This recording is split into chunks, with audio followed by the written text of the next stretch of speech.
السلام عليكم ورحمة الله تعالى وبركاته. أعوذ بالله من الشيطان الرجيم. بسم الله الرحمن الرحيم.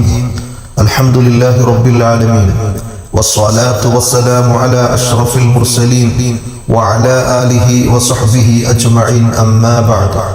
പ്രിയപ്പെട്ട വിശ്വാസികളെ, അള്ളാഹു അനുഗ്രഹിക്കട്ടെ. അള്ളാഹുവെ, ഞങ്ങളെ നീ എല്ലാ പ്രയാസങ്ങളിൽ നിന്നും കാക്കണേ അല്ലാഹ്. അള്ളാഹു നിന്റെ വിശുദ്ധമായ ദീൻ പഠിക്കാനുള്ള തൗഫീഖ് നൽകണേ അല്ലാഹ്. രോഗികളായ പലരുമുണ്ട്, ശിഫാ നൽകണേ അല്ലാഹ്. മരണപ്പെട്ടവരുടെ ഖബർ നീ സ്വർഗമാക്കി കൊടുക്കണേ അല്ലാഹ്. പ്രിയപ്പെട്ടവരെ, ഇന്ന് ഞാൻ നിങ്ങളോട് സംസാരിക്കാൻ ആഗ്രഹിക്കുന്നത് മയ്യത്ത് നിസ്കാരത്തിന്റെ അവകാശികൾ ആരാണെന്ന് നാം പഠിച്ചു വെക്കൽ നല്ലതാണ്. പലപ്പോഴും മയ്യത്ത് കൊണ്ടുവന്നാൽ തർക്കങ്ങൾ നടക്കാറുണ്ട്. ആര് നിസ്കരിക്കണം? പല ചർച്ചകളും നടക്കാറുണ്ട്. എങ്കിൽ മയ്യത്ത് നിസ്കാരത്തിന്റെ അവകാശികളെ കുറിച്ച് നമുക്കൊന്ന് മനസ്സിലാക്കാം. മയ്യത്തിന്റെ പിതാവിനാണ് ഒന്നാം സ്ഥാനമുള്ളത്.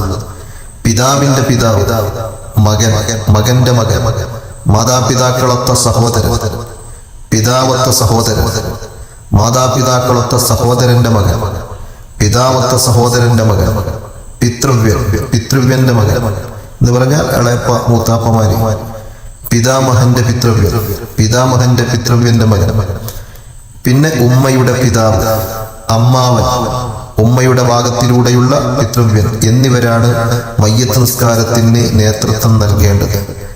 മേൽപ്പറയപ്പെട്ടവരുണ്ടാകുമ്പോൾ മയ്യത്ത് നിസ്കാരത്തിൽ ഭർത്താവിന് പ്രവേശനമില്ല. അപ്പൊ ഭാര്യ മരിച്ചു കഴിഞ്ഞാൽ ഭർത്താവിന് ഈ പറഞ്ഞ ആളുകളൊക്കെ ഉണ്ടാകുമ്പോൾ ഭർത്താവിന് പ്രവേശനം ഇല്ല എന്നാണ് ഫിഖ് പഠിപ്പിക്കുന്നത്. പക്ഷെ കുളിപ്പിക്കൽ, കഫൻ ചെയ്യൽ, മറവ് ചെയ്യൽ എന്നിവയിൽ അവനും അവകാശമുണ്ട്. ഇത് തുഹ്ഫയിൽ വളരെ വ്യക്തമായി പഠിപ്പിച്ചിട്ടുണ്ട്. എന്നാൽ ഇനി നാം ശ്രദ്ധിക്കുക, അന്യപുരുഷന്മാരെക്കാൾ പ്രാമുഖ്യം ഭർത്താവിന്റെ തന്നെയാണ് നൽകുന്നത്. ഏതെങ്കിലും അന്യപുരുഷനെയാണ് നിർത്തുന്നതെങ്കിൽ അവിടെ അന്യപുരുഷനെ എല്ലാം അവിടെ നിർത്തേണ്ടത് ഭർത്താവിനെയാണ്.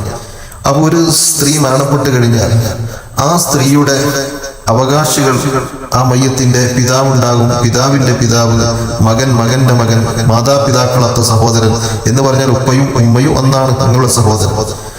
കാരണം ഉപ്പ വേറെ കല്യാണം കഴിച്ച വേറെ മക്കളുണ്ടാകുമല്ലോ. അതുകൊണ്ടാണ് മാതാപിതാക്കളൊത്ത സഹോദരൻ എന്ന് പറയുന്നത്. അതുപോലെ പിതാവത്ത സഹോദരൻ, പിതാവിന്റെ മക്കൾ, മാതാപിതാക്കളൊത്ത സഹോദരന്റെ മകൻ, പിതാവത്ത സഹോദരന്റെ മകൻ, പിതൃവ്യൻ, ഇളയപ്പ മൂത്തപ്പ പിതൃവ്യന്റെ മകൻ, പിതാമഹന്റെ പിതൃവ്യന്റെ മകൻ, ഉമ്മയുടെ പിതാവ്, അമ്മാവൻ, ഇങ്ങനെയാണ് ഇത് പോകുന്നത്. അപ്പോ മരിച്ച സ്ത്രീയാണെങ്കിലും പുരുഷനാണെങ്കിലും അവരുടെ അടുത്ത കുടുംബക്കാരുണ്ടെങ്കിൽ അവരാണ് മയ്യത്തിന് നേതൃത്വം നൽകുന്നത്. ഇനി അവർക്ക് വേണമെങ്കിൽ സമ്മതം കൊടുത്തു, കാരണം നല്ല ആലിമും നല്ലൊരു സ്വാലിഹായ മനുഷ്യനാണെങ്കിൽ അവർക്ക് സമ്മതം കൊടുത്ത് അവരെ കൊണ്ട് ചെയ്യിപ്പിക്കാവുന്നതാണ്. ഇവിടെയൊക്കെ നമ്മൾ മനസ്സിലാക്കേണ്ട വിഷയം, ഇതിനൊക്കെ യോഗ്യരാകില്ല. ഒരു പിതാവ് മരിച്ചു കഴിഞ്ഞാൽ ആ പിതാവിന്റെ മയ്യത്ത് നിസ്കാരത്തിന് ഞാൻ നേതൃത്വം നൽകാം എന്ന് പറയുന്ന ഒരു മകനുണ്ടെങ്കിൽ അവൻ സ്വാലിഹാകണം, അവനതിന് യോഗ്യനാകണം, ഫാത്തിഹ നന്നായി അറിയണം, മയ്യത്ത് നിസ്കാരത്തിന്റെ ഫർളുകളെ കുറിച്ച് അറിയണം. ഇതൊന്നും അറിയാതെ അവകാശിയാണ് ഞാൻ എന്ന് പറഞ്ഞ് മുന്നിൽ നിൽക്കുന്നത് കൊണ്ട് അർത്ഥമില്ല. അതുപോലെ തന്നെ സ്വാലിഹായ വ്യക്തിയായിരിക്കണം, നല്ലവനായിരിക്കണം, തുടരാൻ പറ്റിയവനായിരിക്കണം. ഇങ്ങനെയൊക്കെ ആകുമ്പോഴാണ് അതിന്റെ യഥാർത്ഥമായ അവകാശികളാകുന്നത്. അല്ലാത്ത നിലക്ക് മറ്റുള്ളവർക്ക് തന്നെയാണ് അവിടെ നിൽക്കേണ്ടത്.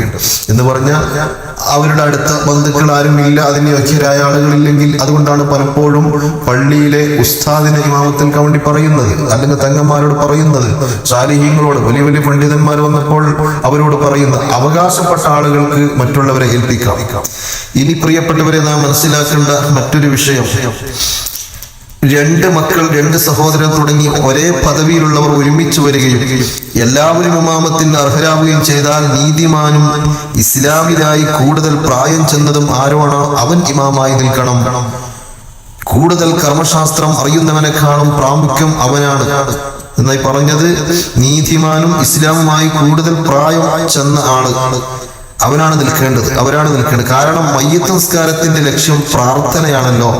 പ്രായം ചെന്നവരുടെ പ്രാർത്ഥനയ്ക്ക് ഉത്തരം ലഭിക്കാൻ കൂടുതൽ സാധ്യതയുണ്ട്. ഇനി പ്രായത്തിലും രണ്ടുപേരും തുല്യരാണെങ്കിൽ കർമ്മശാസ്ത്രത്തിലെ ഏറ്റവും അറിവും മറ്റും പരിഗണിച്ച് ഇമാമത്തിന് കൂടുതൽ യോഗ്യൻ ആരാണോ അവനെ മുന്തിക്കണം. എല്ലാ വിഷയങ്ങളും രണ്ടുപേരും തുല്യരാണെങ്കിൽ നറുക്കിട്ട് തീരുമാനിക്കണം എന്ന് പോലും ഗ്രന്ഥങ്ങളിൽ, തുഹ്ഫ പോലത്തെ പ്രഗത്ഭമായ ഫിഖ്ഹിന്റെ ഗ്രന്ഥങ്ങളിൽ പഠിപ്പിച്ചിട്ടുണ്ട്. ഇനി ശ്രദ്ധിക്കേണ്ടത്, ദുർനടപ്പുകാരനോ കുത്തനാശക്കാരനോ കൊലപാതകം ചെയ്തവനാണോ എങ്കിൽ അവർക്ക് മയ്യിത്ത് നിസ്കാരത്തിന് നേതൃത്വം നൽകാൻ അവകാശമില്ല. സുബഹി നിസ്കരിക്കാതെ വന്നിട്ട് എന്റെ പിതാവിന്റെ മയ്യത്ത് നിസ്കാരത്തിന് ഞാൻ എത്രത്തം നൽകാമെന്ന് പറയുന്നവനോ, നിസ്കാരമായി നോമ്പുമായി അങ്ങനെയൊന്നുമില്ലാതെ തേരാപ്പാരയായി നടന്നവൻ എനിക്ക് നിസ്കരിക്കാം മയ്യത്ത് നിസ്കരിക്കാൻ അറിയാം എന്ന് പറഞ്ഞിട്ട് വരുന്ന അവരെയൊന്നും പിടിച്ചു നിർത്താനുള്ള യോഗ്യതയുടെ കാരണം അവൻ അതിന് പറ്റിയവനല്ല.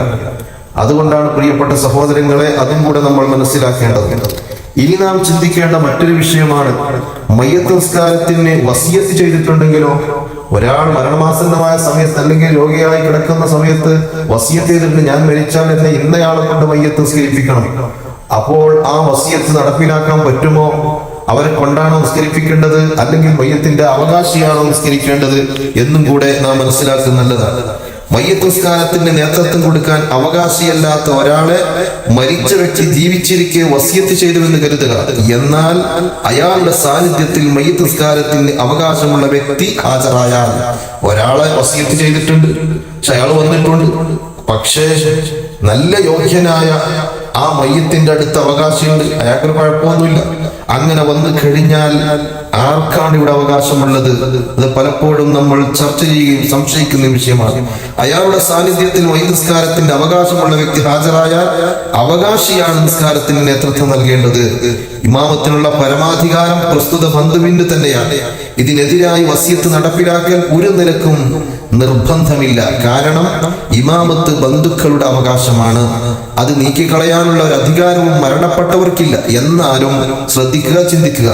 അധികാരപ്പെട്ട ബന്ധു മയ്യത്തിന്റെ ആഗ്രഹ സഫലീകരണാർത്ഥം വസിയത്ത് നടപ്പാക്കുന്നതിന്റെ ഭാഗമായി ഇമാമത്തിൽ നിന്ന് മാറി നിന്ന് വസിയത്ത് ചെയ്യപ്പെട്ടവരെ ഇമാമാക്കുന്നത് ഏറെ നല്ലതാണ്. അപ്പോൾ ഒരു പണ്ഡിതനാരോ വന്നിട്ടുണ്ട്, സയ്യിദ് വന്നിട്ടുണ്ട്, വലിയ യോഗ്യനായി നമ്മൾ ബഹുമാനിക്കപ്പെടുന്ന, അപ്പൊ അവകാശമുണ്ട്, അപ്പൊ നമ്മൾ മാറിക്കൊടുക്കുന്നത് നല്ലതാണ്.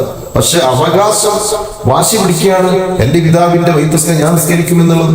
അവന്റെ ബാഹ്യമായിട്ട് നമ്മളൊന്നും എതിർക്കപ്പെടാനൊന്നും കണ്ടിട്ടില്ല. എങ്കിൽ അവിടെ മയ്യത്ത് വസിയത്ത് ചെയ്താലും അവകാശിക്ക് തന്നെയാണ് അവകാശമുള്ളത്. തന്റെ മയ്യത്ത് നിസ്കാരത്തിന് ഉമർ റളിയല്ലാഹു അൻഹു നേതൃത്വം നൽകണമെന്ന് മഹാനായ സുദ്ദീഖ് റളിയല്ലാഹു അൻഹു വസിയത്ത് ചെയ്യുകയും അതനുസരിച്ച് ഉമർ റളിയല്ലാഹു അൻഹു നിസ്കരിക്കുകയും ചെയ്തതായി ചരിത്രത്തിലുണ്ട്. തന്റെ മയ്യത്ത് നിസ്കാരത്തിന് സുഹൈബ് റളിയല്ലാഹു അൻഹു നേതൃത്വം നൽകണമെന്ന് ഉമർ റളിയല്ലാഹു അൻഹു വസിയത്ത് ചെയ്യുകയും അതനുസരിച്ച് ബഹുമാനപ്പെട്ട സുഹൈബ് റളിയല്ലാഹു അൻഹു നിസ്കരിക്കുകയും ചെയ്തിട്ടുണ്ട്. തന്റെ മയ്യത്ത് നിസ്കാരത്തിന് അബൂ ഹുറൈറ റളിയല്ലാഹു അൻഹു നേതൃത്വം നൽകണമെന്ന് ആയിഷ ബീബി റളിയല്ലാഹു തആല അൻഹ വസിയത്ത് ചെയ്യുകയും അതനുസരിച്ച് അബൂ ഹുറൈറ റളിയല്ലാഹു അൻഹു നിസ്കരിക്കുകയും ചെയ്തതായിട്ട് ചരിത്രത്തിലുണ്ട്. തന്റെ മയ്യത്ത് നിസ്കാരത്തിന് സുബൈർ റളിയല്ലാഹു അൻഹു നേതൃത്വം നൽകണമെന്ന് ഇബ്നു മസ്ഊദ് റളിയല്ലാഹു അൻഹു വസിയത്ത് ചെയ്യുകയും അതനുസരിച്ച് സുബൈർ റളിയല്ലാഹു അൻഹു നിസ്കരിക്കുകയും ചെയ്തത് ചരിത്രത്തിലുണ്ട്. നിഹായ മുഗ്നി ശർവായിലൊക്കെ വളരെ വ്യക്തമായ വിഷയം പറഞ്ഞിട്ടുണ്ട്. ഇവിടെ നാം മനസ്സിലാക്കേണ്ടത് അവകാശികൾക്ക് തന്നെയാണ് മയ്യത്ത് നിസ്കാരത്തിന് നേതൃത്വം നൽകാനുള്ള അവകാശമുള്ളത്. ആ അവകാശമുള്ള ആളുകൾക്ക് വേണമെങ്കിൽ മറ്റുള്ളവർക്ക് അവരെ ഏൽപ്പിക്കാം, അവരെ ബഹുമാനിച്ചുകൊണ്ടോ അല്ലെങ്കിൽ മറ്റുള്ള ഏതെങ്കിലും വിഷയത്തിലോ. ഇനി നേരത്തെ വസിയത്ത് ചെയ്തിട്ടുണ്ട് എങ്കിൽ പ്രിയപ്പെട്ട സഹോദരങ്ങൾ, അവിടെയും നാം മനസ്സിലാക്കേണ്ട വിഷയം അവകാശികൾക്ക് തന്നെയാണ് അവകാശം. പക്ഷേ അവർക്ക് വേണമെങ്കിൽ അവരെ ഏൽപ്പിക്കാം. അപ്പോൾ ഭാര്യ മരിച്ചു കഴിഞ്ഞാൽ മയ്യത്ത് നിസ്കാരത്തിന്റെ വിഷയത്തിൽ ഭർത്താവിനുള്ള അവകാശമുള്ളത് ആ ഭാര്യയുടെ ഈ പറഞ്ഞ അവകാശികളുള്ള കുടുംബക്കാർക്കാണ്. ഉപ്പയുടെയും ഉമ്മയുടെ ഒക്കെ കുടുംബക്കാരുണ്ടാകുക. അന്യപുരുഷൻ നിൽക്കുമ്പോൾ മാത്രമാണ് ഇവിടെ ഭർത്താവിനുള്ള അവകാശം വരുന്നത്. അല്ലാതെ അവിടെ ഇന്നാൾ നിൽക്കട്ടെ എന്ന് ഭർത്താവല്ല തീരുമാനിക്കേണ്ടത്. അവകാശപ്പെട്ട പിതാവ് ഇവിടെ ഉണ്ടാകും യോഗ്യരാണെങ്കിൽ. ഇത്തരം കാര്യങ്ങൾ നമ്മൾ മനസ്സിലാക്കുന്ന നന്നാണ്. അല്ലാഹു സുബ്ഹാനഹു വ തആല ഇത്തരം വിഷയങ്ങൾ പഠിക്കാനും മസല മനസ്സിലാക്കാനും അല്ലാഹു തൗഫീഖ് നൽകട്ടെ. ഉസിക്കും ബിദ്ദുആ. അസ്സലാമു അലൈക്കും വറഹ്മത്തുള്ളാഹി തആല വബറകാതുഹു.